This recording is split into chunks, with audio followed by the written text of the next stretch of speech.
Hello, our truth warriors. It's Chris here from the Atlantic Underground podcast. For many years now, people have asked me where the best place to go to buy precious metals. We're talking silver, we're talking gold, we're talking platinum. There's only one place I would recommend people go in this day and age for fast delivery, for excellent customer service, and that is Miles Franklin. They have been the best supplier right throughout Canada, right throughout the US, and posting all around the world. I do suggest you check them out. You're going to find the links here in this video to contact them. And if you use the code AU for Atlantic Underground, you're going to get the VIP service and they're going to take great care of you. Fast delivery, best prices, best service. You cannot go wrong. Miles Franklin. Check them out, everyone, and you'll thank me later. Thank you.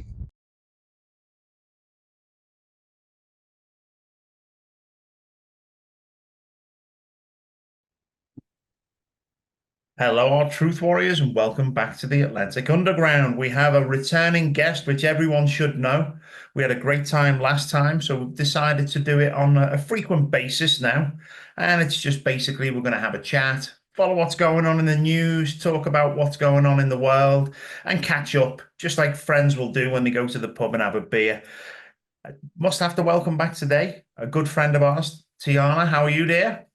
I am doing extremely well, and thank you for having me back on your show. I am extremely excited because we had a really good and productive chat with a little bit of funny things last time. Because after people were listening to your podcast, they were asking me what kind of wine I liked and what would happen if I farted on camera. So that was definitely the funniest thing ever. It's all good. But you're no longer in Canada now, are you? Where have you headed to? You've gone to, same as me, slightly warmer climates. Yeah, so we're in West Texas right now, expanding on our business. We're just opening up a branch here, and it is definitely a lot warmer. That is the one thing that my Northern Canadian self has issues getting used to. I'm already used to their speed limits being a lot faster, but the heat is definitely something that needs a little bit more time. Yeah. Now I know we moved out of Canada. I mean, I was kind of getting a little bit tired of the cold and the snow and shoveling it. And I don't know whether it was just in my own mind, but the winters seem to be getting longer. And yeah, I don't know. It just got to a point. But I mean, for us, it was also quite a big shift after what happened over the past few years. I saw a massive change in the mindset of a lot of people when we first moved there. And I must admit, I thought it was the friendliest place I've ever been to. I thought the people were fantastic. But it seemed that like the past few years really brought the true colors out in a lot of people. And I knew that it was going to be an uphill battle. And I knew that obviously there was other things coming down the pipeline in Canada, a lot of these bills, and we had a farm there. So I knew that the regulations and the rules that were coming through, and certainly the stuff that the United Nations and this UNDRIP and everything that was going on, they were trying to regulate what animals you could have, what you could grow. And we just saw it as a sign to say, okay, we need to get out of here now. The people have shown the true colors. We've got stuff here that isn't good for us anymore. And we made the leap and we just left. And there was always that pull anyway. We kind of get to a point in our lives where there's this gut feeling that kind of says, right, you need to move on somewhere else now. And we just kind of followed that call. But for you, I mean, obviously, great opportunity with work down in Texas. But what other factors kind of pushed you from where you were?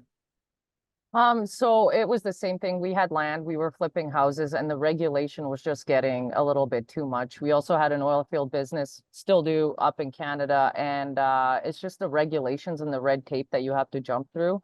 And then, as you said, all of the things coming down the pipeline with the UN, UNDRIP, and land grabs. But what people don't understand is that there's also a bigger umbrella. If Canada does fall apart, then there are piranhas just waiting to buy out Canada. And one of those piranhas is China, India, right? So a lot of people don't understand that there are multiple layers to what is happening in Canada. And right now, Canada's in the hot spot. Yeah. And so, yeah, we figured if we open up a branch here in Texas, and we still have ties to Alberta, and I always call myself Albertan first, then Canadian, because the overly politeness that you felt is something that is present in, the left-leaning areas of Canada. And it is that overly masking of being friendly until you do not follow the rules or what they want. So it has like that cult-like behavior. So I completely understand what you're talking about, which is why I was in Northern Alberta, where a lot more people are about freedom and expressing themselves without masks. And so that's why usually the government of Canada hates, well, the Liberals hate Albertans in Saskatchewan, because we pretty much say how we feel and we don't cover anything or chocolate, I should say sugarcoat it. And Texas is exactly the same way. That's why I absolutely love Texas, because if someone doesn't like you, they'll just tell you to your face, and then you guys stay, you stay apart, and you're like adults, you just stay to your own side, and at least you know where you stand with somebody, instead of the whole fake energy giving, into fake relationships and so forth. Yeah, I mean, you're not from Canada. I'm not from Canada, but obviously we all ended up in Canada, and we both started supporting the cause to help the people of Canada. The reason we done the podcast, the reason you got into speaking out as well. But I know when Chris Sky said he was going to move out of Canada, there was a lot of backlash talking about, oh, you're abandoning Canada, you're turning your back on the people.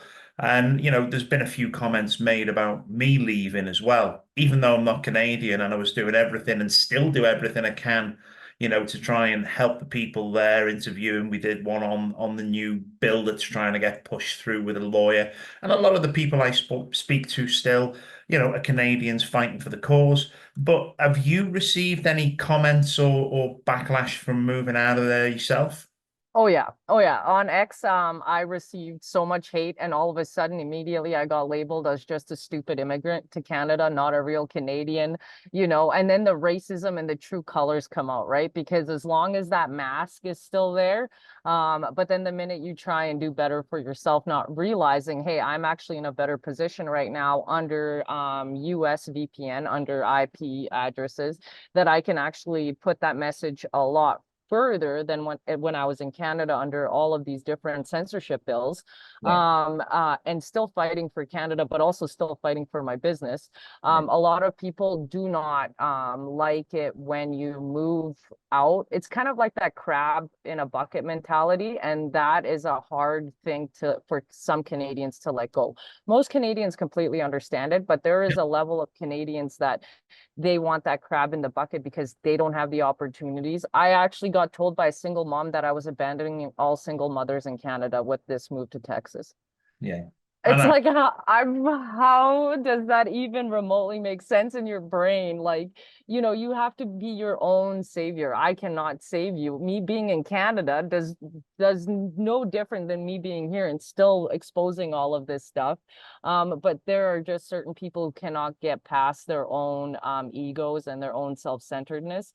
And so it is what it is, right? So and the laughable thing is, these people are the very people that we've never met in real life. We've only spoke to them online, or they've only ever seen us, broadcasting. Well, nothing's changed. We're still yeah. doing everything online. It really doesn't matter where we are, but people still need to realize that, we are still fighting for Canada. But I think the whole goal for you and for me, we're fighting for humanity, because Yeah. this isn't just a Canadian thing. This is a global thing. I'm seeing people suffer right through Europe, the UK, Canada, the US. I see things, going on from China coming in the bottom part of South America and trying to work the way through on this Belt and Road system. And, it is a global fight. We're all in this together. It's humanity against its oppressors, and that's what people need to wake up from, rather than say, oh, well, I don't care what goes on in the US because I live in Canada, and I don't care what's going on in Europe because I'm in England and we've left the European. People are people, and if we turn a blind eye and don't support each other, this very oppressive regime with all its agendas are going to absolutely steamroll us. and get what they want, which is absolute ultimate slavery over humanity on the planet through many different means, mainly through modern technology, but also through, modern pharmaceuticals and many other different tools that they have in their toolbox. So it does amaze me that, people think that we should stay in one place and support them. We support everyone out there. At the end of the day, everyone is our brothers and sisters out there, and that's the way that I see it. And I think most Canadians see it as well, but you have that outlying the loudest group who are the most ignorant. And so instead of realizing that we're all fighting the same fight, we're just at different stages in each country, and we should learn from other countries to see what they've done that's beneficial or not beneficial towards the cause for humanity's freedom. They just see their own jealousy and their own egocentric things. And unfortunately, that is why almost every person who has fought for Canada has left Canada, because you get those outliers that are the most ignorant, and they are the ones who are the loudest. And unfortunately, what people don't see is, yes, you're just one comment, right, towards me, but I have so many different platforms that when you get all of these, I guess I call them the unhinged together, and they come after you on every platform, it paints a very dark picture of, Canada. And Yeah. so they don't understand that. And I try and I guess calm myself down when I read all of these things, because I realize who they are. They don't even know where Canada is geographically, if Oh, you yeah. were to give them a map, right? They only know the lowest level of knowledge, which is, oh, this bad, this good, this, and they cannot think outside of the box. And so now I've just started to block all of the low IQ ignorance, because it's just a waste of time. Let them fight amongst each other like cockroaches. The rest of us will, go for humanity and fight for humanity, no matter what country we're in, no matter what continent we're in. And so now I've just started to just block. I don't even allow it in my space or in my energy. I've started to block, because the more I block them, the more of the right people come to the page who actually want to wake up and see the world for what it really is. Yeah, I don't But know. yeah. So now obviously you're in the US. Is there any way that you can vote now? Do they give you voting rights once you're down there, or does that require citizenship to be able to do it? I think you required citizenship. I haven't really looked into if investor visas can vote or anything in any sort of elections or anything like that. Because we're not here to sway the American public either which way. I have made jokes where I'm like, well, if the illegals can vote, do you guys want me to vote Yeah. for Trump? But then I was like, no, I'm just kidding, right? Because I don't even know you. I think you have to register, and I haven't even tried that yet. I think we're still trying to get our driver's licenses down here in Texas. So yeah, I don't think voting is on the ballot this year, but maybe next election we'll look into it and see if we can, because we've been here for a while. So we would be here for a while at that point then. So yeah. Yeah.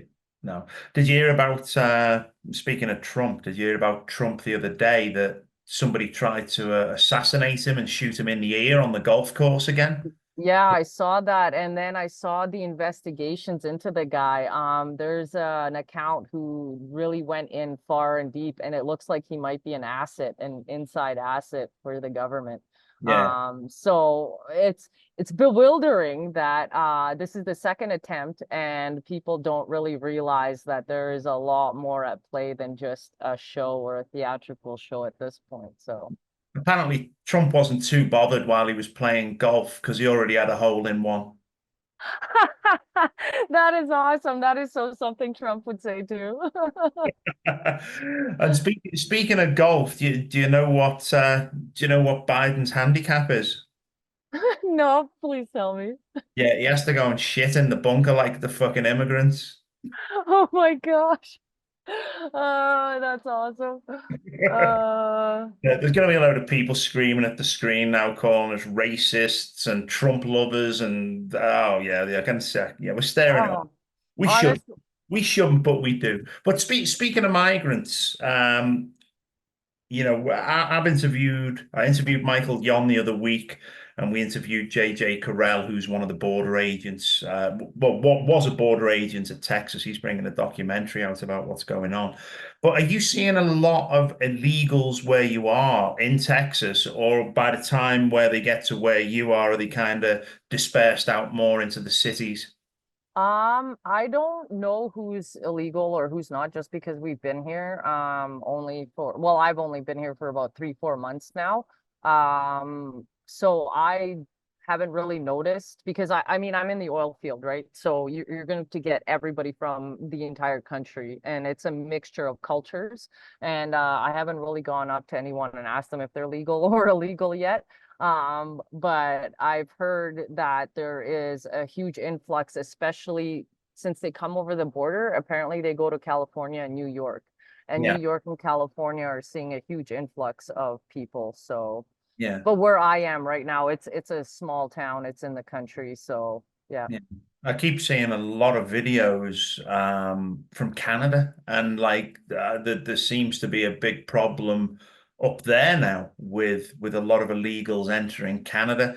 I mean, it's kind of bizarre, and like even though Trump made a comment about people eating cats and dogs, which was laughed at by many people, when you do the research and you look at it, and I'm seeing again videos online, it's happening. It's just no, people aren't going out there and making AI videos about this. This is somebody with a cell phone saying, look at this guy here. He's cooking a cat or roasting a dog at the side of the house. It's like, it's getting kind of insane. So what he was saying there, I think he was kind of targeted Ohio, but it does seem to be happening, which as much as people kind of mocked it and laughed at it, it does seem to be happening. I've seen a load of people doing some strange things in Canada.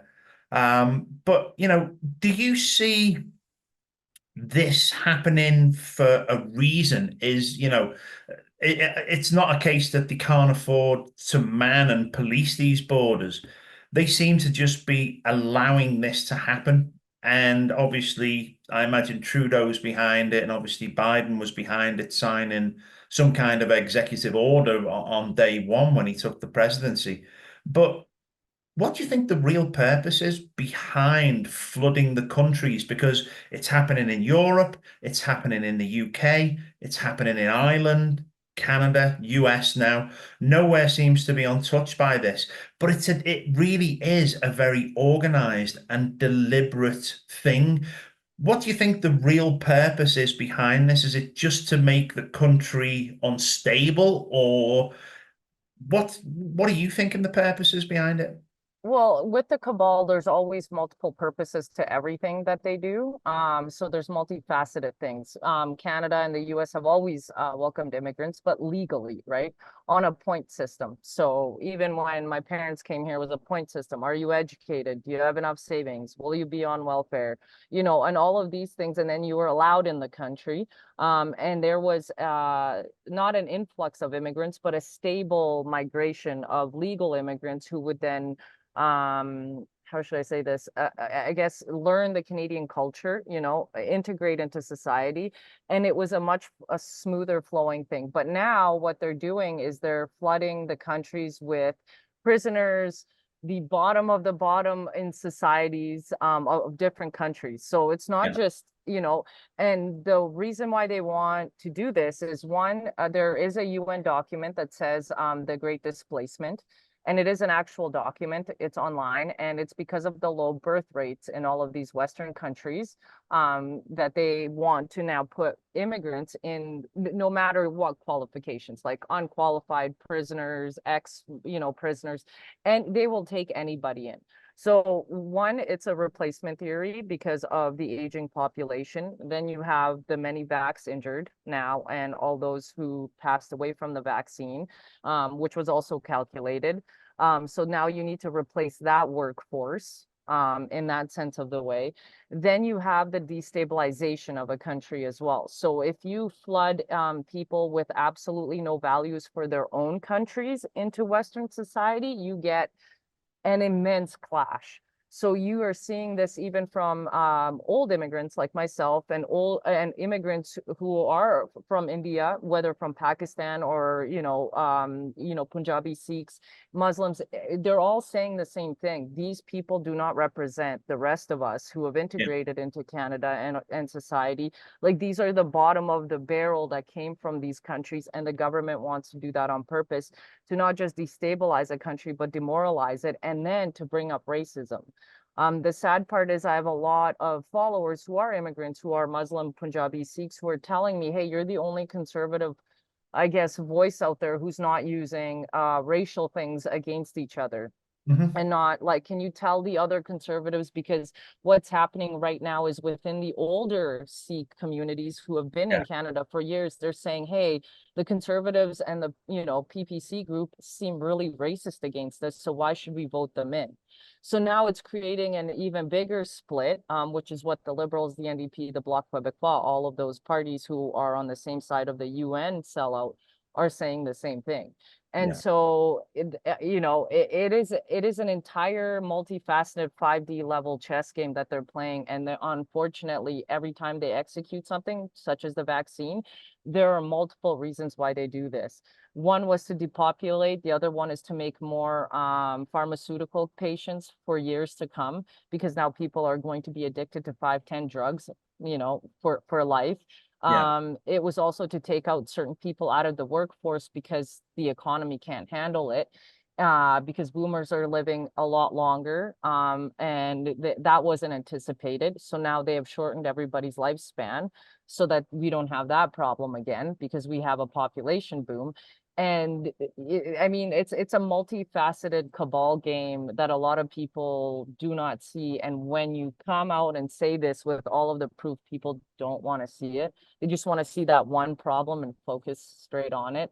And then that's how they win, because the same thing is happening in Canada with I'm not saying that there aren't immigrants cooking pets.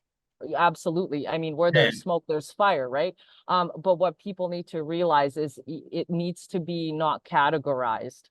It needs to be, yeah, but unfortunately, with the way the internet works and everything streams, the cabal have us set up pretty much for failure each time. Yeah, it's an absolute divide and conquer technique. I mean, Oh yeah. my bloodline heritage goes back to India. I've got friends who are Indian back in the UK, and in Canada as well. And there are some great people out there. But if we speak of the Sikh as well, reminded me of something. Did you see Jagmeet Singh over the past couple of days be called a coward? And Yeah. then nobody admitted it. If you were in that position and he came nose to nose to you, what exactly would you say? I would have totally admitted I said it. I would have been like, you are a puppet bastard. We know that you're just bowing down to JT. Like, for the first time in your life, realize that bowing down to JT is going to cost you the entire BC election. And that we all know that you fake broke up with him just for merit points, but you need to call an election. And the way those guys back down really just showed the, I guess, pussy side of certain Canadians. It's like, what is he going to do? He's not going to swing at you. You're allowed to tell him that you think he's a puppet master. That's not racist. That's not anything. He wasn't using race. He wasn't using anything. And that's not a hate language either, calling him a puppet bastard. Yeah. I mean, I would have just openly told him exactly what I thought, why I called him that, why I think that. And I would have called him out on all of his actions. I mean, and if he had swung at me, he's a politician. He would have lost his entire career over Yeah. just one overreaction. And so just seeing that kind of made me disappointed. I was happy that he called him a puppet Yeah. Yeah. bastard, and got under his skin so much. But just the fact that he then turned around and, pussied out, I thought Oh, I yeah. thought that was a cowardly way out. And So yeah. there was a great opportunity there. And again, if I was there, I would have handled it very differently. It would have, the truth would have come out. It would have made great viewing. Oh Uh, yeah. oh, by the way, have you turned your pager off today? Oh, I have. Yeah, I don't want Yeah. anybody. I don't know who uses pagers, but I definitely don't want the pager to go off, because like that was something else, watching that all simultaneously at the same time. So I know. And like, everyone And I understand that there's a war going on. But at the end of the day, everybody who has their I support Israel flags may have just over the past couple of days gone, oh, actually, maybe they're a bit more in depth with this than we realize. Because, for it to actually come out onto the news and the reports that it looked like Mossad had infiltrated the pages and the walkie-talkies as well. You imagine like, oh shit, my page is just blown up, and you pick your walkie-talkie up just to let someone know, geez, my page is blown up, you can't get me anymore, and next minute your head's gone. It's quite the concern, really. But the fact that the level of technology that's being used as an attack thing with Israel, I mean, I'm hearing from other people here and people online and talking and stuff, that they've been using technology to target people for rocket attacks for quite some time, literally being able to hack into people's cell phones and locate whoever it is they want and then sending these missiles in, regardless of who's around them. It doesn't matter. And, there's a massive amount of collateral damage going on over there at the moment. Do you think this war is, again, we talked about the tools of the establishment against humanity, but do you think this war is just kind of simmering in the background, ready to expand further as a World War III, as a mechanism again to suppress humanity and attack humanity and put them into that very fear mode that they know they can control people with? Is this what's coming? Is this going to happen, do you think? So everything that I've read from the cabal is it starts with Russia. Russia and somebody else needs to start World War III. So I think the whole Israel Palestine thing has been ongoing for years, and then it just kind of dies down, and it's just a matter of between a spark happening before they fight again. And it's definitely against humanity. That's why I've always said I'm against wars, because both sides lose innocent lives. Yeah. And both sides then suffer in the end, because I came from war. I know at the end, everybody's fighting and no one really realizes what is what until the dust settles, and then everybody realizes, hey, innocent people have lost their lives, the establishment has made money. And so the World War III will start. What they're saying in the cabal books, it should start with Russia. Yeah. So the one thing that I am watching closely is the whole Russia situation. However, I don't think it's going to happen now. I think right now they're just trying to put as much fear as they can into people because of the US election that's coming. Yeah. And so that's kind of the thing. But I can't see Kamala Harris talking to an actual diplomat with a brain. Like, yeah, I can see her talking to macaroni in France because they have the same IQ. They're just gonna sit there, drool, and like cackle at each other. But like, if you just like see her, sitting down with an actual leader of a country that can read, that knows geography, I just cannot see the seriousness of that actually happening on stage. However, at the end of the day, I'm not American, and the Americans will make the best decision for them. I mean, I'm hoping it's Trump, just Yeah. for the sanity of the entire world, because we are on the brink of everybody losing their minds over the last 4 years with everything that's been happening. So hopefully, I don't know. We'll see what Yeah. happens.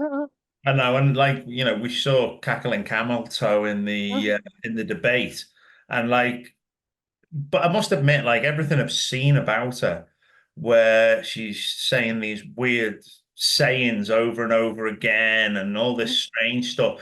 But when I saw that debate, I thought, oh, actually, no, she can talk. She's not as ridiculous as I thought. But then somebody pointed out that there was a distinct possibility that the very pearl earrings that she was wearing was some kind of earpiece, and people were telling her what to say.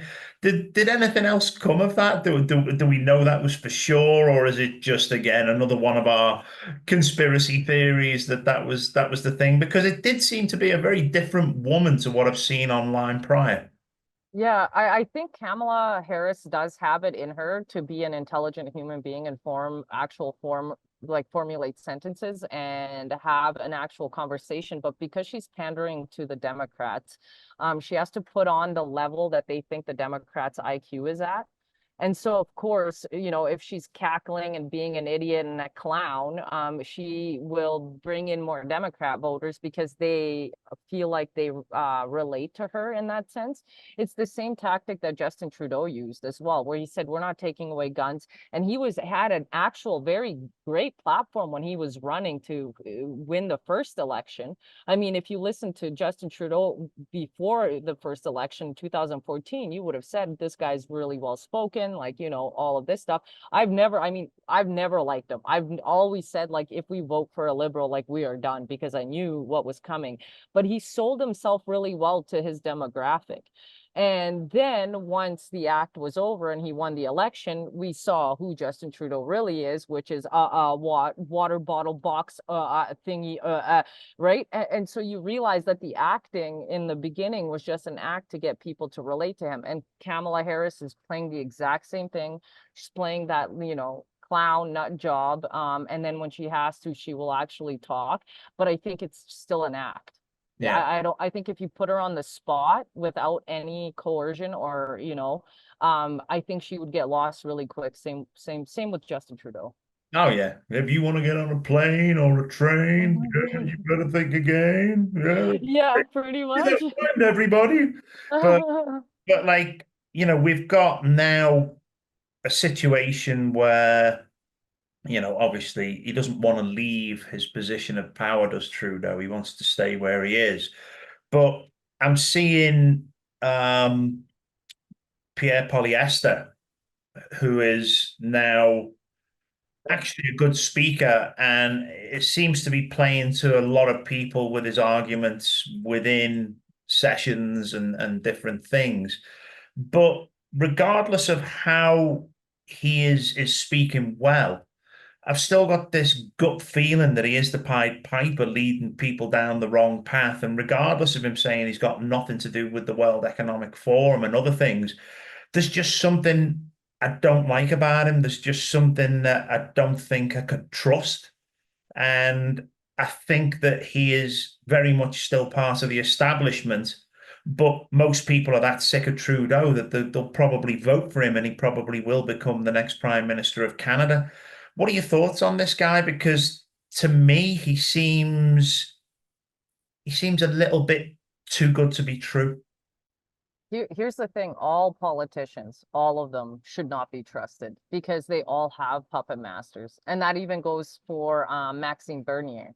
So Yeah. what people don't understand is we are not voting our way out of this. And I've said this many times. If we do not identify the treasoners within the political party and clean up the political party, it doesn't matter who we vote for.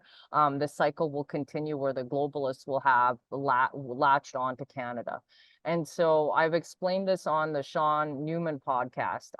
There are two where people think good and bad, right? They think Trudeau good, this side, I mean, Trudeau bad, then this side must immediately be good, right? Because people can only think on a 2D level. What they Yeah. don't understand is that Trudeau is perpetuating an agenda to separate Canadians, so that Canadians have finally had enough, and the UN, with all the UN, the SOGI, the WEF Economic Forum, that's not your only battle. Because if he is pushing as far as he wants, and Canadians are too apathetic to push back, they think by voting, Pierre or whoever, that it will solve everything. They Yeah. work for the same masters. One is pretending to be good cop, the other one is pretending to be a bad cop. And then you have the one who's an outlier who will take all the extremists so that when something hits a trigger point, they can use the extremists to pretty much screw it up for everybody else, making Canada fall apart, and then having big corporations go in and buy out Canada completely. And so trying to explain this to people on a multifaceted level is almost impossible, because you've got one lady, I don't know where she's from, but she's a church pastor saying that this guy will be the Messiah for Canada. And of course, the believers in that are like, yeah. And so you cannot get people people out of their, I guess, hypnosis. Yeah. You know, the same hypnosis that was set on the pro-vaxxers, there's now a hypnosis set on certain people who think that they can vote their way out of this. And so I've done podcasts with Wayne where we said, hey, listen, Canada isn't a real country. Like, it's a crown, it's a corporation. Yeah. And unfortunately, the billionaires will do what they want with them. And the World Economic Forum and the UN want to be the owners of that. And they want to control people. So it's basically you're fighting like five different evils. And no one's really sure who's good and who's evil. And that's why I keep telling people to sit in the center. First, sit in the center, realize, you know, what is really going on, and then see if we can fix the situation with the with the hands that they're playing in the checkerboard or chess. And so Yeah. you kind of have to change with the moves that they make. We have to kind of reflect our moves in the same way instead of going down the same line. So, but trying to explain that online is very elaborate, and people don't want to hear it, so they just come in and attack, and I just let it, and then I just siphon through and block because, you know, it's done, right? But it seems that the majority of the people around the world, and you know, the US, Canada, the UK, Europe, doesn't matter where, but the majority mindset, I would say, of the populace around the world is that they are unable to stand in their own power. They're unable to look after themselves, and they're all waiting for somebody else to come and save them. Yes, the self-victimization, and also we have been domesticated as human beings. We're Yeah. completely domesticated. Like, look at domesticated pets. They're allergic to grass. They don't want to go out when the grass is wet. Nobody wants to leave their discomfort. No one wants to actually take responsibility in their life and go, hey, I made these decisions. These decisions led me to the situation that I'm in today. Instead, they will look on to people like myself or Chris Guy or anybody, and they're like, well, you got to leave. It's like, no one gave me this pass. I made this path happen for myself, and I worked for it, you know? It's just I'm not lazy, and I'm not complaining about the situation I put myself into. And if I do put myself into a bad situation, I reflect on all the steps that I took and the reasons why and why I'm here. And then I will try and make, you know, steps out of it. Yeah.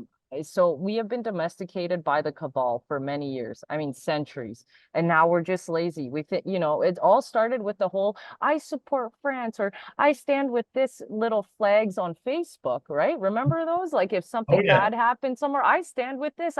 And they think that they're actually making a difference. Like, it's just virtue signaling empty folks who just think that they're doing the right thing, but they're not taking any actions. They're Yeah. not waking people up. They're not making any content. They just sit there miserable with themselves, you know, and they're just like online. And it's, you have to really understand human psychology and the whole crab in the bucket mentality and the Plato's, you know, cave theory, just to realize how close-minded and self-victimizing humans have become in today's world, and Yeah. just how little it takes to become successful, because so many drones out there don't want to put that little bit of effort into it. Yeah. I saw recently that you were on a flight back from Canada and you were thanking Brett Wilson for hosting an event there. And you're gonna have to excuse my ignorance here. I don't know who Brett Wilson is. So he was part of the Dragon's Den, the Canadian show Shark Tank, but it was the Canadian Yeah, I know version. that. Yeah. Yeah, so that's what the event was for, and he invited us, and we flew up to see him and be part. It was a charity event for kids with mental health illnesses and issues, and so we went and did the whole thing there. So yeah. Did you meet anyone interesting there, or did you meet anyone that really wanted to avoid you? It's probably the better Well, I question. met a lot of politicians that wanted to avoid me, that didn't want to be there, but we met Paul Brandt, who's a country singer. So that's pretty cool. And we met a bunch of country singers that were there, and we met Brett Wilson and talked to a bunch of people who were in the same stance as I am with you know, with the way the world is working. A lot of small businesses trying to basically talk to each other. We gave cards, you know, hey, could you help me out? We have like this vaccine help that is helping with this, or we run a youth program that's for this, could you maybe give a shout out online and stuff like that. So it was a great place to like really meet small business people and like-minded folks as well. So Yeah, that's cool. Yeah, I was having a conversation with somebody yesterday actually about how to break the stranglehold of the corporatocracy, the monopoly that seems to be held by the very few. And we were talking about small businesses, the fact that if people could literally start their own little businesses up and service in the community within the area, that maybe the small businesses growing and in the encouragement of other people to own small businesses might be the very thing to break the stranglehold on the corporations that have been poisoners and selling us substandard shit for some time now. Um, but also the money from that feeding the very monster that lobbies the politicians and the very monster that suppresses us and pushes these horrible bills through the courts to subdue us even more. But do you think that we should encourage people not only to make sure that they're shopping at local businesses, but also other people that maybe are just unhappy with their job to take the steps to do it themselves? I mean, I've run my own businesses for years. You're involved with your own businesses as well. Basically because I don't like working for, and I've worked for the corporations in the past, and the managers particularly didn't like the things that I'd say, funnily enough. But at the end of the day, I know it's not everyone's forte in life, but is there anything you'd say to people out there to encourage them to get involved and break their habit of just having a salary to a corporation and getting out there and actually changing the community by building small businesses? Do you think this could be the future to break the stronghold that is over us? Because if people stop shopping, and okay, you might pay a little bit more at a mom and pop shop, but at the end of the day, you're supporting local people whose children probably go to the same school as your children, and you're building the community. And in doing so, in my eyes, it builds a massive security system around the very community for sustainability, for food and equipment and supplies that people are going to very much need moving forward. Do you think this would be a good idea if more people dipped the toe in the water and took the initiative to do this? Oh yeah, absolutely. Like I've said, we could pretty much take corporations out within a month if we all just stopped driving for a month. If we did a mass protest, a silent one, where we just stopped buying anything we needed for about a month straight, and we only bought from local, we could take down so many different corporations and have our money speak in that sense of the way. However, I would first tell people to really, really work on their ego, and look within first to see if they have what it takes to take that leap forward. One, have absolutely no fear, but two, have no ego, because you will fail more times than you will actually succeed. And you sometimes feel like you're getting beat down by life and you're just laying there. It's okay to lay there, take a break, look up at the sky a little bit, but always make sure that you get up. One thing I have noticed within the community, especially now, is a lot of people do not want solutions that involve them. They just want somebody to solve all their problems so that they can go back to sleep. And then you see egos as well, where people are like, well, I came up with that idea first. Why are you doing this for? And it's like, Mhm.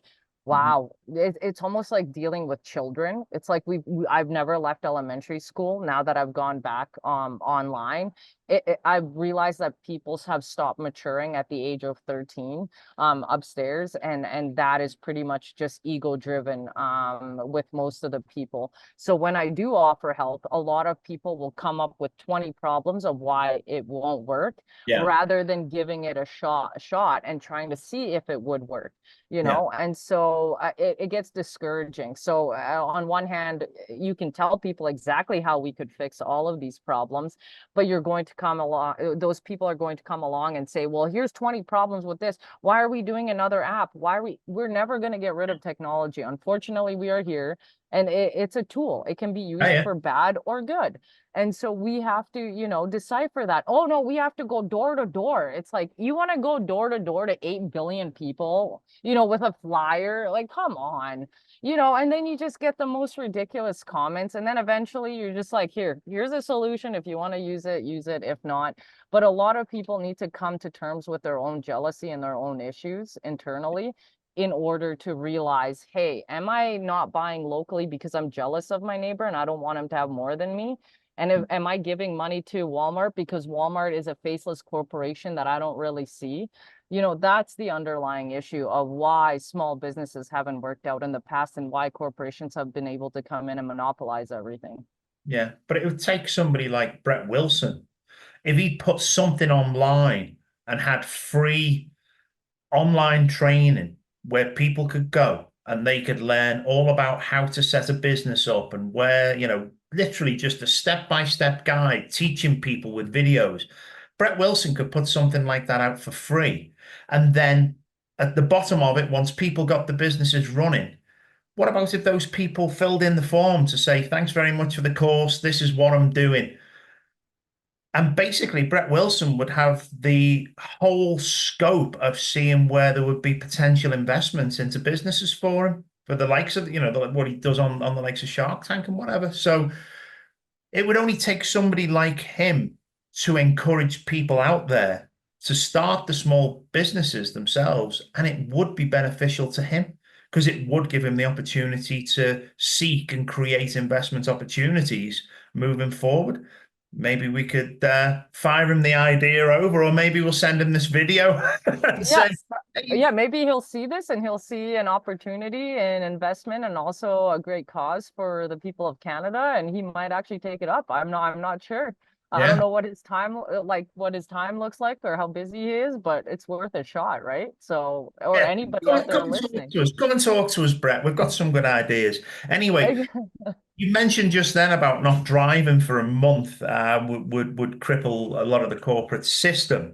But what we're seeing is so many people against oil and doing some of the most bizarre things in defacing artwork and spraying things and lying in the roads and blocking traffic and almost like some kind of weird terrorist group without any balls, unfortunately.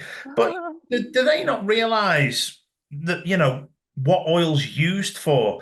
And are they just hypocrites because it's pretty much in everything they use and touch on a daily basis? Even if they want to go and criticize what we're doing now and talking about now and want to slander us online, the very laptop that they're touching is made out of plastic.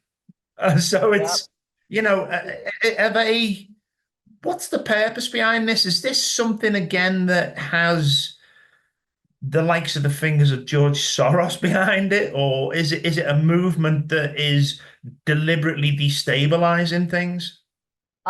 It's both. And it's basically you take very low IQ people with a high emotional, unhinged energy, who stopped developing at 12 years old mentally. And you give them a few memes, you tell them that the world is ending, which it was supposed to end apparently 2 years ago because of global warming. And you just point to one finger and you go, oil and gas, and they cannot think outside of anything. They don't realize that the vests that they're wearing are made of oil and gas. They don't realize that the shoes that they're wearing are made of oil and gas. And they don't even care that the elites are flying around with private jets. They're Yeah, calling it a 2019 argument. That's irrelevant. yeah. It's like, wait a minute, these people that are pushing this green agenda have mansions, they have swimming pools, they have private yachts, they have multiple private jets, and almost one, millionaire is the same carbon footprint as I don't know how many regular folks, right?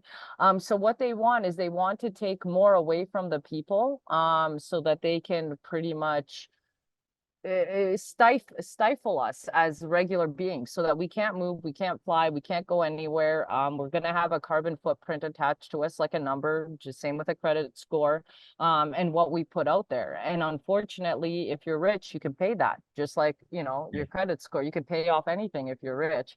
this will stifle the regular folks and the NPCs, the non-player characters, the soulless idiots who just need to be programmed with one thing. And just because they're programmable in one thing doesn't mean that they're not programmable in another thing. And just because they're able to see BS through one side doesn't mean that they're not going to be put in a trap in another hypnosis, Yeah. which I'm seeing a lot online. So it is what it is. That's all I have to say. It is what it is. We can try our best. The stupids will be stupid, the ignorant will be ignorant, and the extremists will be extremists. And the cabal has a place for all of us at the end of the story anyway. So Yeah. I mean, they must all be stuck at home because they can't even ride the bicycles because the chains are so rusty. It's it's it's insane. So I see in the news that they got Sean Combs, and if people don't know that is, it's P Diddy or Diddy or Diddler or whatever they call him. P This Diddler. P Diddler, yeah, with his he bulk buying his baby lotion and whatever. But do you think again this is going to be a very similar prosecution to the likes of Jeffrey Epstein and Ghislaine Maxwell, where there's blatant evidence of very high profile people doing very bad things, and we will never get to see or hear the evidence that is behind this? Is this going to be another closed case again? And is the diddler possibly going to hang himself again in his jail cell? Because they're talking about a sentence of 15 years minimum to life for whatever he's done. So for whatever he's done, it's pretty bad. But it's not just him, is it? And how do you think this is going to go? Is this going to be another whitewash cover up again? Very similar to what we saw with the Epstein cases. So right now, P. Diddy pissed off somebody higher than him. Like P. Diddy is part of the Illuminati, and then there's a group of them that hold the whole rap music industry. And he's part of that Illuminati group, and he must have pissed off somebody on the higher food chain and the pyramid of things. And right now it's pretty much just they're playing chicken with each other. Yeah. So whoever Diddy has been with, and then there's proof of it, is going to try and move away from Diddy as fast as they can, and they will try to only implicate him. Are we going to see who is on the Diddy files? Probably not, but just watch for who is resigning. Yeah. Who's resigning out of big corporations in the next week or yesterday since his arrest. Usually you can kind of tell who's on the list with who resigns from very powerful positions. But it's going to be one of those closed cases again, because a lot of people would be implicated. I mean, a lot, just say same with the Jeffrey Epstein thing. So what is happening right now is that one mob is pretty much taking over another mob, and they're just going to switch the players around, and the CEOs will put in the people who P. Diddy pissed off. That's the only reason why he's getting arrested. He just pissed off somebody in his own Illuminati group that's a little higher than him, and they're trying to teach him to stay in line. And it's also teaching all the other Illuminati bots to stay in line and to never ever go above where they think they should go, because their egos get to them. So Yeah. And of course, the jury will have to decide, did he or didn't he? So yeah, we'll see how that he goes. definitely diddly did. He definitely didn't. He did. Yeah, that's He the. diddly did. Yeah, I hope he gets absolutely hammered for it. But I think the injustice would be that if the very people that are being hidden from this didn't receive any kind of punishment for what they did or exposure for what they did, and that really is the whole injustice of the thing. Now, how do you see the next couple of years playing out? Now, I want you to tell me this as if you are a script writer describing her movie plot. Ooh, that is a tough question. That because enough, I actually thought that they would pull another pandemic, but enough noise was made online that I think we actually may have turned the tides on that one.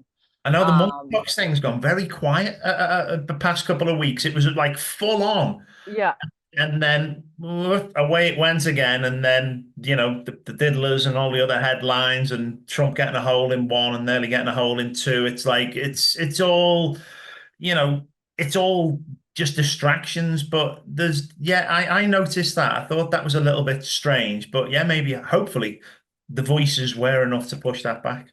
But go on, tell me what you think over the next 2 years, what we're going to see, as if it was a movie script. We're gonna see a pendulum swing back towards more of a middle ground conservative movement across the globe, and that's obvious. There will be a period of time where they put people back to sleep, lull them back to sleep just enough to quiet down the masses, because everything has gone so way overboard that it's absolutely, I mean, beyond anything. Or this is the other timeline that could happen, is they will continue with their push to try and get Canada and the United States to completely fall apart and separate, so that Yeah, they can push their UN agendas, and because they have until 2050. Their end goal is Agenda 2050. If anybody wants to look it up, that's their end goal. Everything else is just baby steps to getting there. yeah, And so they're kind of running out of time with Agenda 2021 having passed, and only having 9% of what they needed to be done by then done. So they will either push extremely hard, which we're seeing right now out in the open, where they're not even lying anymore. They're yeah, just like, hey, this is this, we're just going to push the NPCs to do this.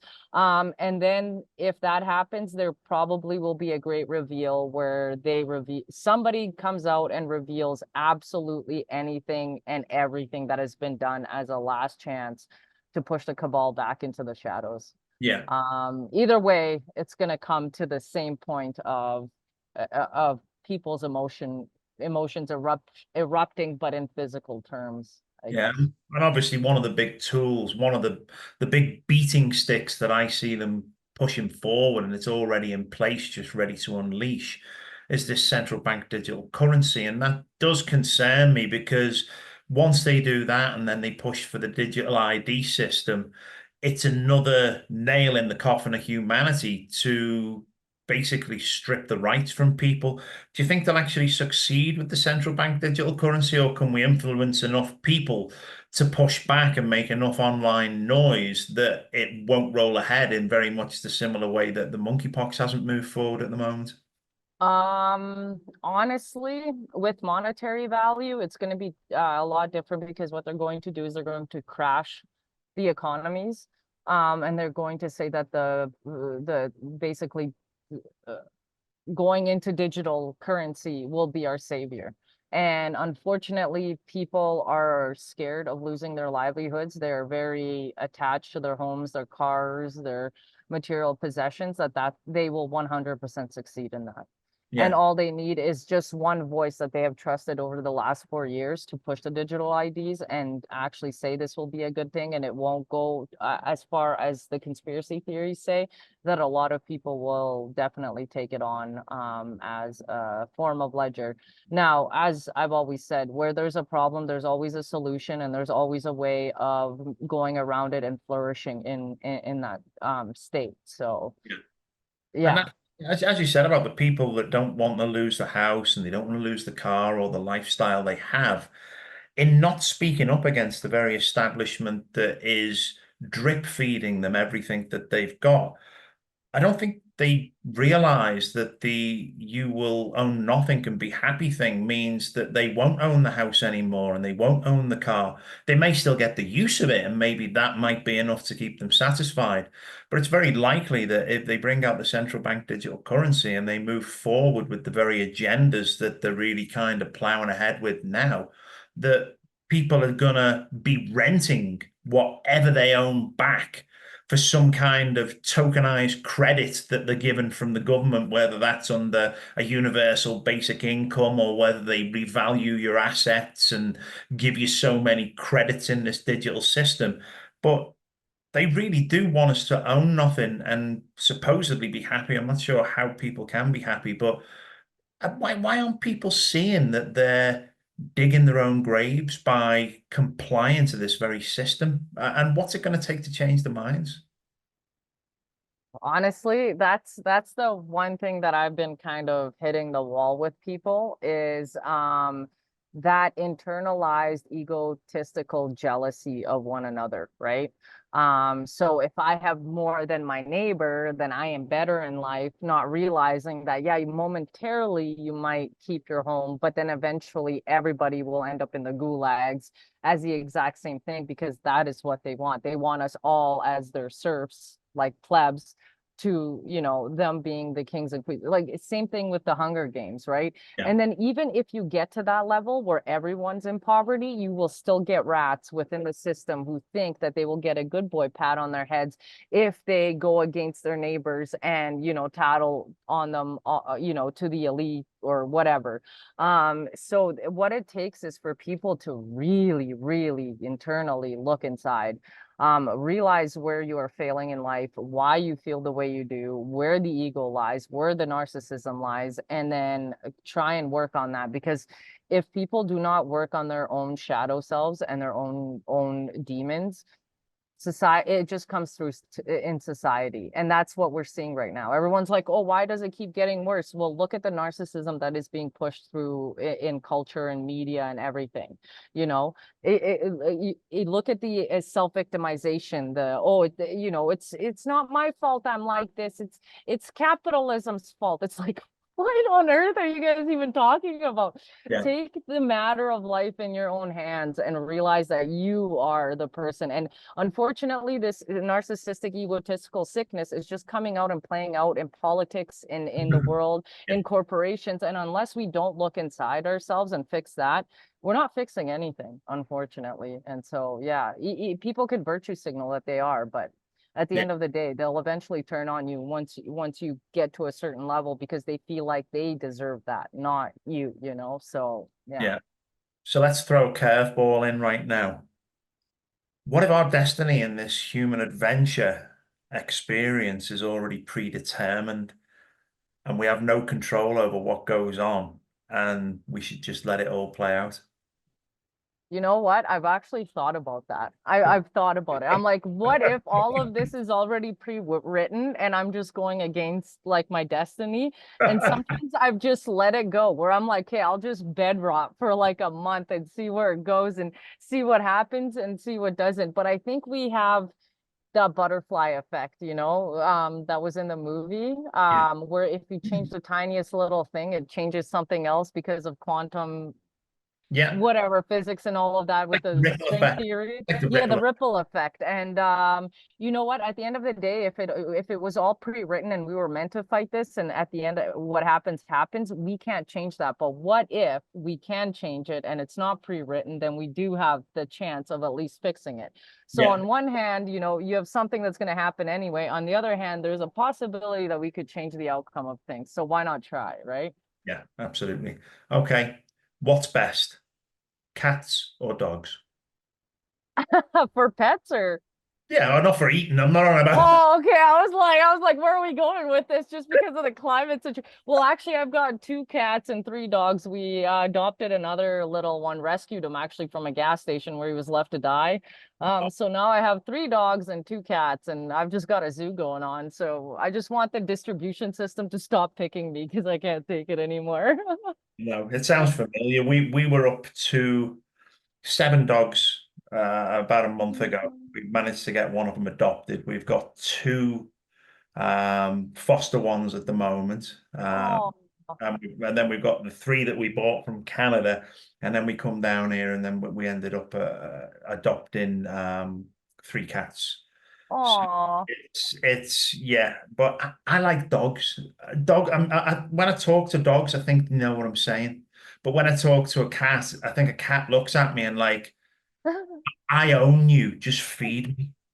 It's Really? See, my cats are super affectionate and loving, and my dogs just take advantage of me. They have me wrapped around their paws. They're like, excuse me, ma'am, we would like a treat now. And excuse me, ma'am, my bowl is empty, even though I just finished eating. I would like it full, and it's just, yeah, they just pretty much have taken full advantage of me, all of them, because I'm a sucker for them. So yeah. Yeah, it sounds like us here. I think if I was a multi-millionaire down here, I think it would we'd be opening up some kind of cat and dog sanctuary and whatever. And yeah, that's Oh, same. spent most of my time there shoveling shit by for the lover. But we mentioned a little bit earlier, we touched on it, but didn't get talking about it. But have you looked into this Belt and Road initiative that's going on around the world? I mean, we've interviewed a couple of people that are talking about how it's going on. And it's supposed to be like the new Silk Road, where China are now carving pretty much right round the world a new system to be able to transport their goods and produce and everything that they're doing all around the world, which will give them a fantastic benefit in regards to their financial status. And it'll save Walmart shipping stuff in by the container load. But I had a thought the other day, if China are allowed to have this Belt and Road initiative put around the world, it's also a fantastic system to be able to transport troops. Do you think that they have an ulterior motive with this Belt and Road initiative, or is it just strictly business? I've studied the Chinese for many years, and they're not, how should I say this? They have a vengeance that they need to take for the 1,000-year reign. And I think they're trying to be pretty much the West at its own game in Yeah. a very quiet and very meticulous, mathematically calculated way. It could definitely be used for military purposes, absolutely.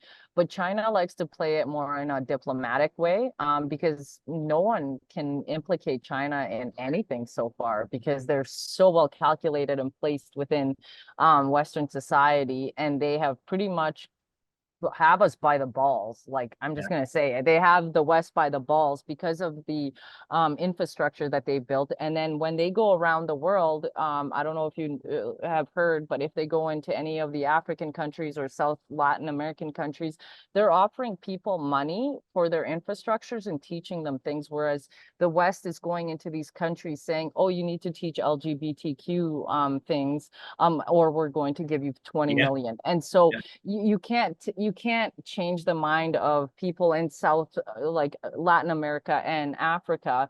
All of these woke ideologies that they don't want anything to do with, because most of them are trying to build their infrastructure, get rights for their own minerals without being taken by the West. So yeah. That's it. I mean, I spoke with Michael Yon the other week and we had a great talk. And he was telling me about how the infrastructure right now is they're trying to dominate a road that is coming out of Panama, going right across what we call the Darien Gap into Colombia. So they're really pushing this thing, and we're not talking just a dirt road cut through the jungle. This is proper excavation equipment, proper engineered bridges going across rivers. This is some serious road building that they're doing. But he did mention, and I asked him about what's the place that everyone's El Salvador, is it, where everyone's saying, oh, it's fantastic. This is where people should go and live. It's where all the crypto people are going. Is that the right place that I'm thinking of? I'm honestly not sure if it's El Salvador, or I know it's somewhere in South America. Yeah. That I do, yeah. Yeah, we did mention that, and I said, is somewhere like this safe for people to go? He said, well, when I went there, and as you mentioned then about the education side of thing, he said the first thing I saw was a huge library that had been built, a modern library full of lots of information, with the Chinese Communist flag flying from the top of it because they paid for it and built it for the very country that people think they're escaping to, as being this fantastic crypto nation. And they're going to get in there and everyone's going to move, and the president's great and he's locking all the criminals up. But literally there seems to be around the world, and he's in Bangkok at the moment. He's seeing similar things in Bangkok. But it is a very slow takeover of the countries by befriending them and offering them many things. But this is, if people have never read the, and people should go to that library that they've built and see if the book's on the shelf. But if people have never read The Art of War by Sun Tzu, this is literally like a playbook of weakening the enemy very slowly and, you know, removing the resources and breaking the monetary cycles. This seems to be what we're seeing globally, and nobody's batting an eye as it's kind of happening. And because I think because nobody's firing guns or missiles are being shot, or, you know, fleets of ships are coming in to attack, I don't think people realize how under attack they actually are and how very subversively this is being done. Well, that's the beauty. That's why I keep saying China is a very calculated, mathematically very intelligent with how they've done this, because they realize that you can get a lot more bees with honey than you can get flies on shit, right? And so they're using the honey as a form of befriending people, you know. Will they ever take over or shoot guns or anything like that? I can't see the Chinese people being forceful in that sense of the way, but have they learned the mind game to a T? Absolutely. So by 2050, China will probably be the world dominant leader in almost everything, technology, money, all of that. And most people are realizing that and investing in foreign companies such as China. India and Pakistan are leading like the way. They also might overgrow China. And China doesn't seem bothered by that, which is super interesting. That means that they have something else formulated because they have learned the art of taking over the mind. And while we're fighting each other on the dumbest woke ideologies that are being put through via propaganda, and people are just kind of bickering back and forth on that, thinking that they will be saved if we just get rid of this group or that group or this group, they don't realize the bigger picture of what is happening and just how powerful China, India, and Pakistan are becoming on the world stage for monetary power. So, And that's it. You know, this whole BRICS movement is very, you know, big in regards to what's happening. And I can honestly see the likes of Mexico becoming part of the BRICS nation. But then that concerns me that we have on the US border, literally against Texas, where you are, a BRICS nation that would possibly be seen as a threat against the US should that happen. Now, whether the NAFTA agreement would stop that in order to have the free trade agreements that are in place still happening. But, you know, we're seeing Mexico possibly making some preparations or movements for them to possibly want to become part of this BRICS nation. And again, that has to be something that people really need to think about if it happens, because it could be the trigger point for maybe the US to invade Mexico, which I had a financial advisor tell me probably about a year ago, and he works for one of the biggest financial companies in the whole of North America, that his company were following, as they follow trends as they do. And one of the major trends that they were following was the US invading Mexico. And for a long time, I thought about it, and I'm like, well, why? Why would they? What reason would they have to do that? And okay, it's not the first time they've done it, obviously, but it's but at the end of the day, should Mexico become a part of the BRICS nation, do you think that would be seen as a direct threat to the United States?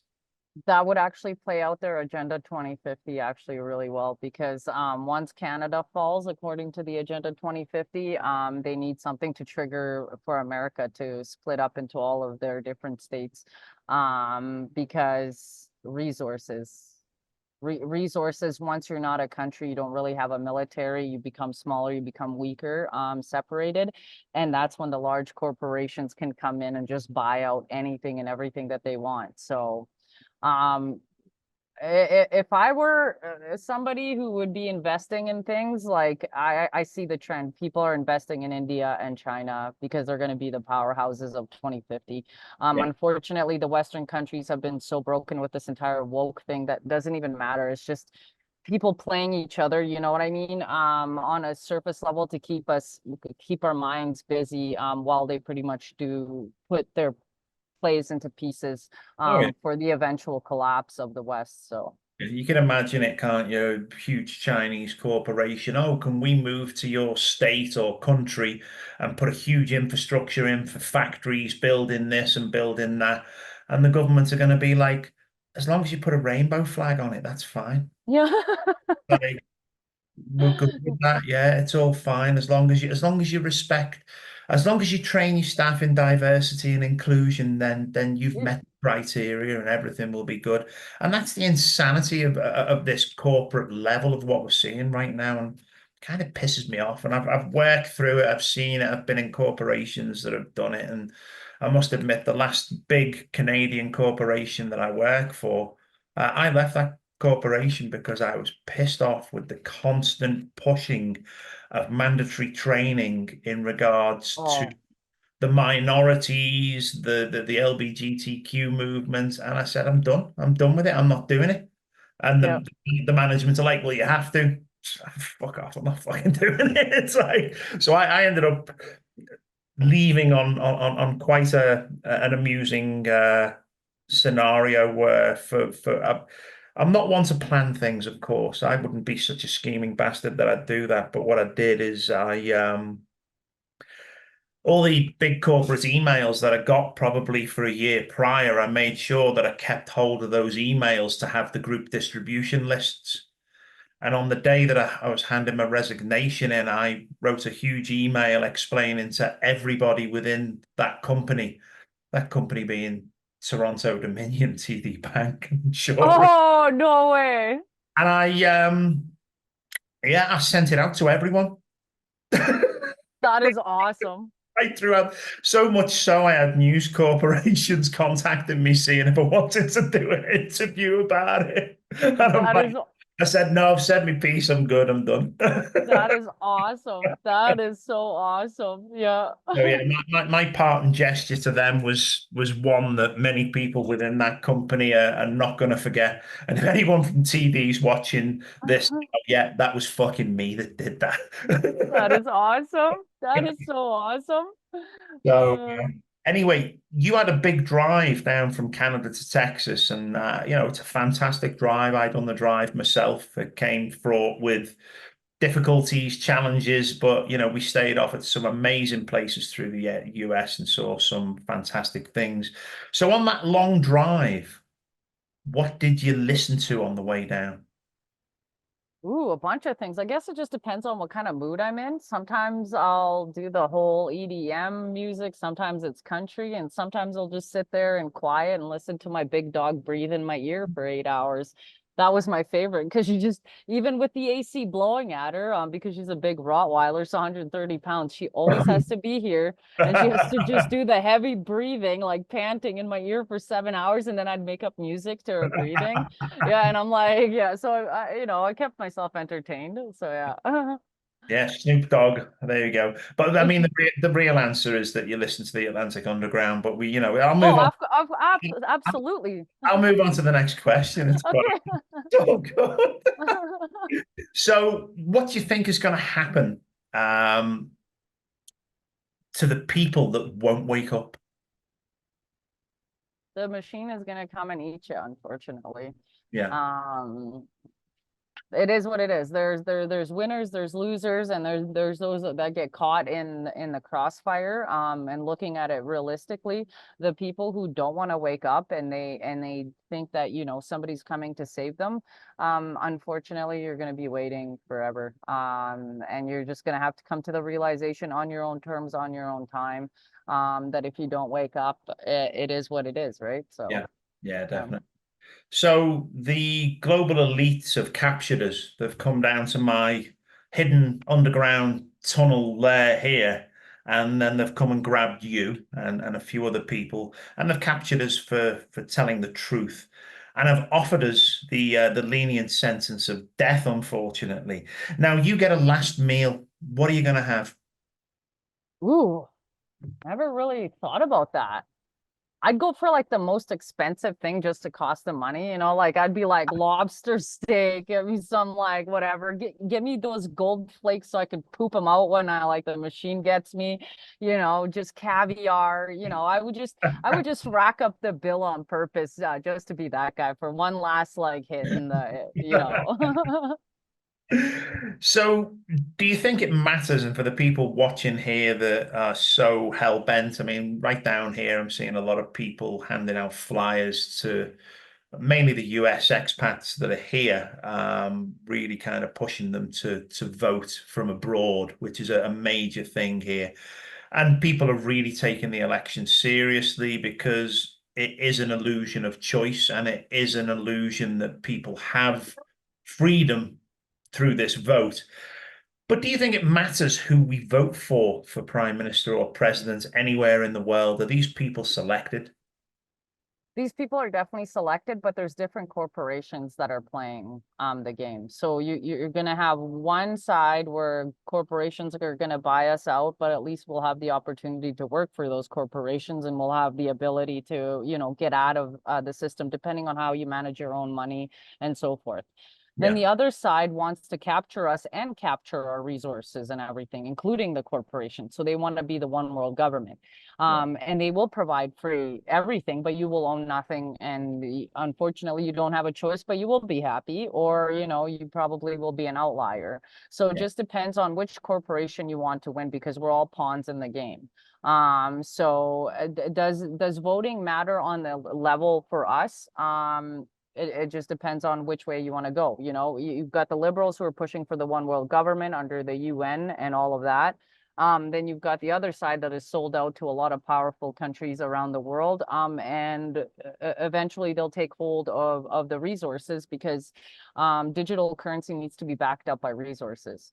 yeah, Just like the fiat currency, well, before it was fiat currency, it used to be backed by the gold standard, and then they abolished that. Now digital currency will be backed by resources. And so right now, all the countries are staggering to get as many resources so that their digital dollar is the most powerful. yeah, So it just depends on whose side you want to win. At the end of the day, we're all plebs. That's how I see it. We're all plebs to the system. yeah. But you can play the system so that you have a better life. At the end of the day, you don't have to play with the system, be a cabal member or anything, but you can play the system in a intelligent way, calculated way, so that at least, you and your family are safe when the entire thing comes shitting down on all of us. So when the entire thing does come shitting down upon all of us, you decide to move to an island away from people, and you're only allowed to take one movie with you. Which one are you choosing? Ooh, idiocracy. Just to remind myself not to ever do, because we're literally living it right now. You know what I mean? Yeah, So might as well take that one with and just remind myself of what could have been. yeah. And it's Yeah. funny because I was thinking that I was like on the same kind of line as you. I'd take something to remind me why I went there. And have you ever seen the movie Children of Men? No, I haven't. Oh, this is a movie that was filmed in like 2004. Really? Okay, hold on. Let me just look it up, because I might have watched it, but you said Children of Men? Children of Men, yeah. It's Clive Owen is the main actor in it, but you're going to recognize when you watch it. There's a lot of good actors that were in it at the time that have now become big actors, bigger than then. I mean, we're going back. It's 20 years actually thinking about it. 20 years ago, the movie Children of Men come out, and when you watch it, you're going to see exactly where we are today. And that is, yeah, and if you have a smoke and watch it, it'll scare the living daylights out of you because it's very, very deep and very impactful. In fact, Michael Caine's in it as well.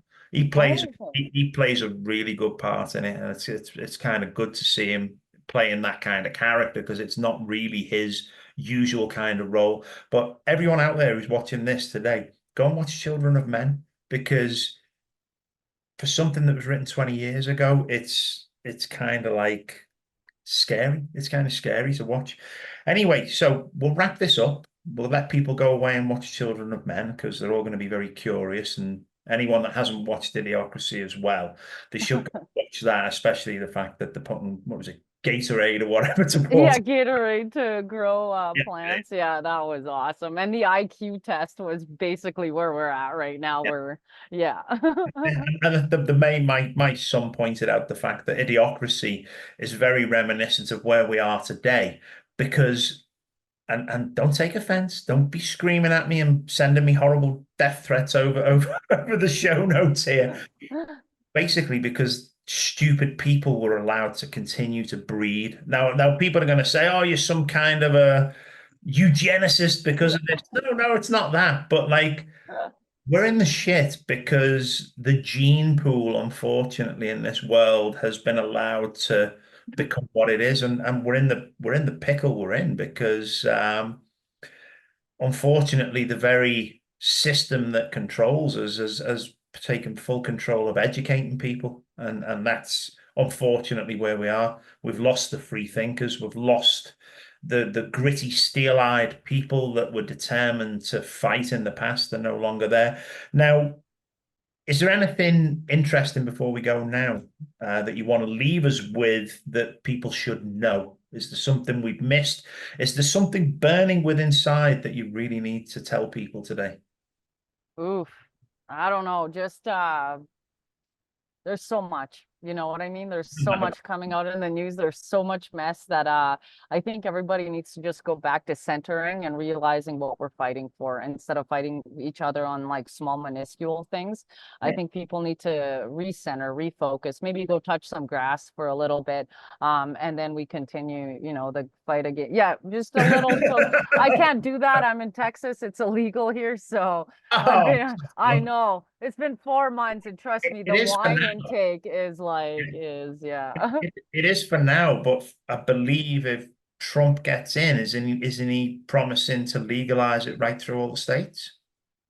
Honestly, I'm not sure about that. I haven't, I've heard something that they want to legalize it, and I think a lot of people in Texas are already agreeing with it, even Trump supporters. And I think it's just going to be like, I don't know, probably the outliers who think that, Yeah, you yeah. know, weed is a gateway drug to like the fridge and the chips and whatnot, and that's the danger part. And yeah, exactly. Yeah. Yeah, yeah.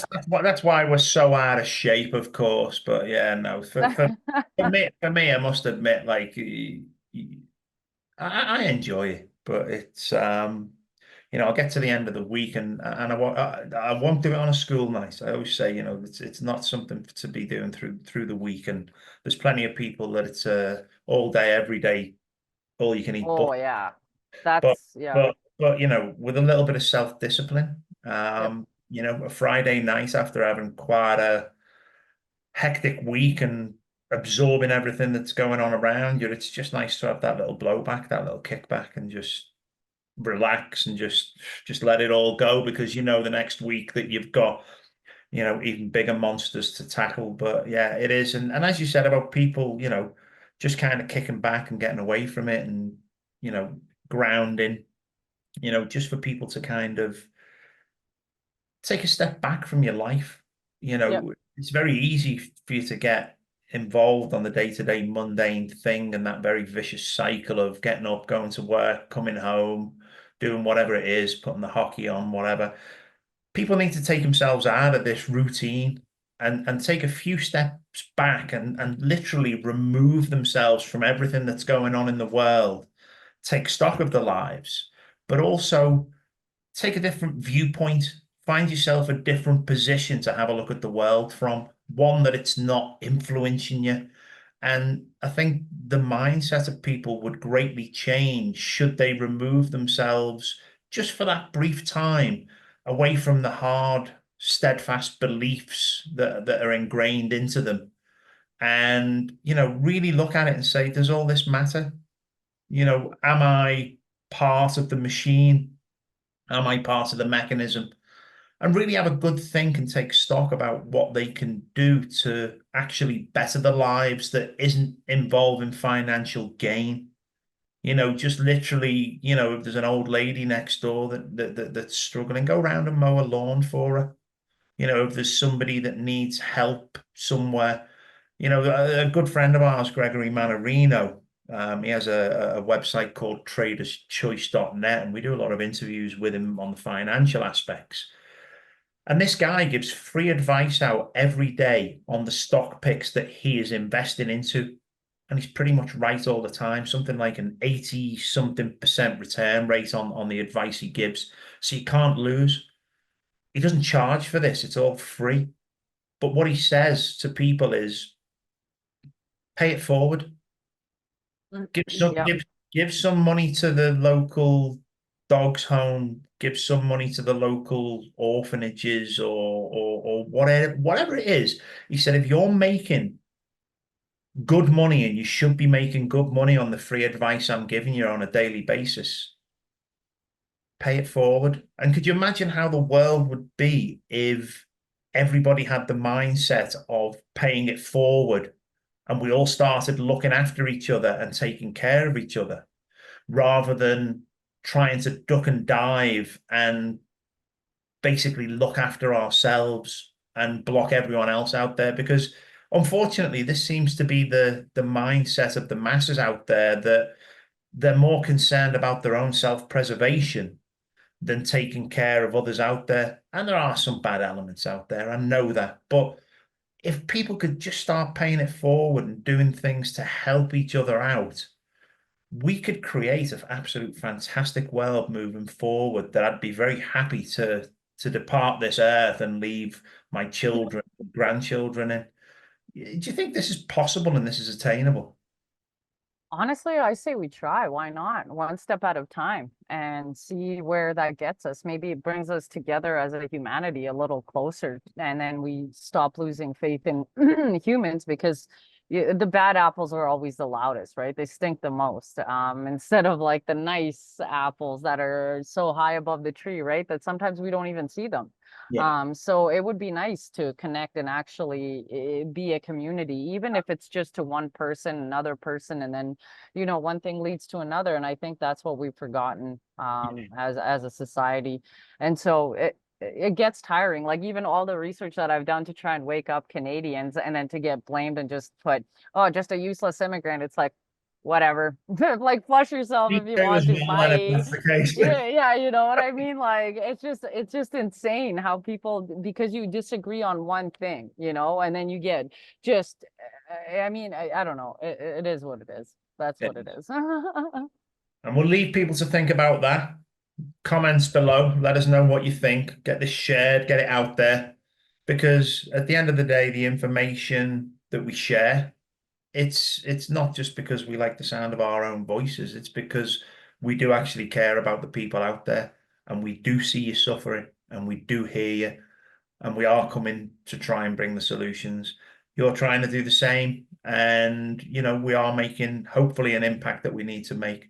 So thank you very much again for the work you do. I look forward to us talking again next month. We're going to try and do this next month. We can cover the news, we can talk about different topics, and we can keep on top of things, and we can keep putting things out there for people, hopefully, to discover and make their lives better as we try and make a great change in this world. So thank you very much again for coming on. I really do enjoy these talks, and we'll do this all again very soon. Sounds good. And thank you so much for having me. I love being on, and we always cover some very interesting topics. And sometimes just topics that don't even matter about the news, but that are just fun to Yeah, talk about. So it's yeah. all it's all fun. Well, thank you very much. We'll catch you soon. Don't forget to get this shared and get it out there, and we'll talk soon again. Thank you very much. Thank you. Take care. Bye now.